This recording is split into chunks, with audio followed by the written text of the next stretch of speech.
जिस प्रकार से अगर आप जिस भी स्टेट से पढ़ाई कर रहे हों तो आपको उस स्टेट का सर्टिफिकेट 10th का 12th का मिलता है, ठीक उसी प्रकार से। तो सबसे पहले हम यह जान लेते हैं कि यूजीसी है क्या। यूजीसी एक ऐसी संस्था है जो जितने भी चाहे वो स्टेट के कॉलेज हों या फिर सेंट्रल लेवल के कॉलेज हों, सभी कॉलेजेस को मान्यता देती है कि अगर आपने इस कॉलेज से पढ़ा है तो आपकी डिग्री मान्य है। पर ये कानून क्या है यूजीसी? यूजीसी कानून जो अभी नया 2026 में आया है, वह कानून यह है कि अगर कोई भी SC ST OBC का अगर कोई भी स्टूडेंट कॉलेज में पढ़ रहा है, अगर उसको कोई सवर्ण या जैसे कि जनरल कास्ट का ब्राह्मण हो गया, क्षत्रिय हो गया, अगर उसको किसी भी प्रकार का जाति सूचक शब्द प्रयोग करके अगर उसका अपमान करता है तो वह उसके खिलाफ 15 दिन तक गुप्त रूप से कहीं से भी किसी भी प्रकार से वह उसके ऊपर केस कर सकता है।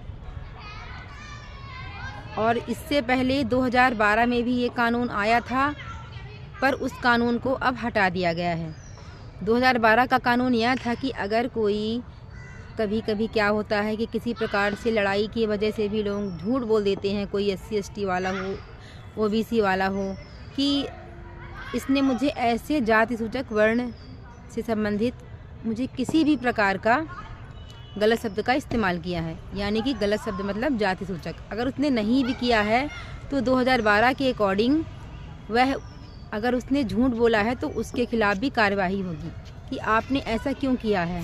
पर अब उस कानून को हटा दिया गया है, चाहे वो SC ST OBC वाला चाहे झूठ बोले या सही बोले, उसको किसी भी प्रकार की कोई सज़ा नहीं होगी। जो 2026 का ये कानून है, इसमें अगर सवर्ण या जनरल कास्ट का किसी भी प्रकार से किसी भी SC ST OBC को अगर जाति सूचक शब्द का प्रयोग करे या ना करे, तब भी उसको अगर उसने इल्ज़ाम लगाया है तो अगर सवर्ण दोषी है उसको सज़ा होगी, अगर सवर्ण दोषी नहीं है तब भी जो OBC SC ST वाला होगा उसको किसी भी प्रकार से किसी भी प्रकार की पनिशमेंट नहीं होगी। इसीलिए यह आवाज़ उठाया जा रहा है कि यह तो गलत है। अगर कोई रंजिश के चलते इस प्रकार का अगर कोई केस करता है तो इसमें सज़ा उसे भी होनी चाहिए कि उसने झूठ क्यों बोला है।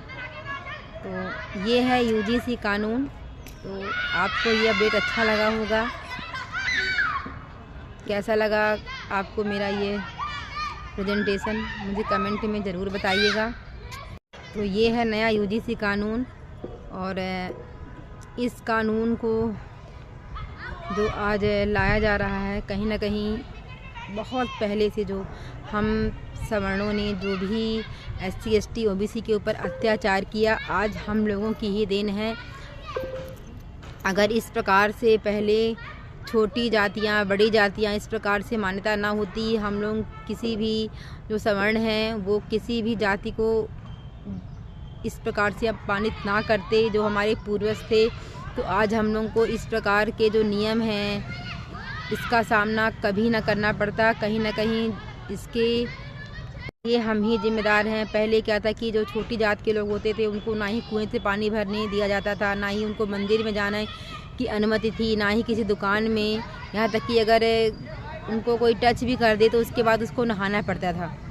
तो आज यही कारण है कि आज उनको इतनी ज़्यादा छूट मिल रही है। आज उनके अगर कम नंबर भी आ रहे हैं तो भी उनको कम नंबर पे ही जॉब मिल जा रही है। पर जो जनरल वाले हैं उनको बहुत ज़्यादा नंबर लाना पड़ता है, तब जाके उनका सिलेक्शन होता है। इन सब के पीछे जो सवर्ण हैं वही जिम्मेदार हैं, क्योंकि जब भी प्रकृति का नियम है, जब भी जिसका शोषण होगा उसके लिए कोई ना कोई कानून बनेगी।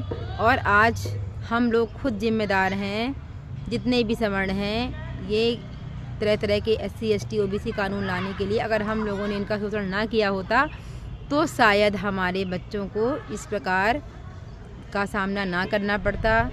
आप मैक्सिमम देखिए जितने भी सीट्स होते हैं उसमें SC ST OBC वाले का ही सिलेक्शन होता है। क्यों? क्योंकि उनका कम नंबर पर ही उनका सिलेक्शन हो जाता है। पर जनरल वाला जब बहुत जाके मेहनत करता है तब बहुत कम लोगों का सिलेक्शन हो रहा है। तो इसीलिए कभी भी किसी का शोषण नहीं करना चाहिए, क्योंकि कभी न कभी उसका आपको ही भुगतना पड़ेगा। तो इस प्रकार से फिर मिलेंगे किसी नेक्स्ट वीडियो में अपडेट के साथ। जय हिंद, जय श्री राम।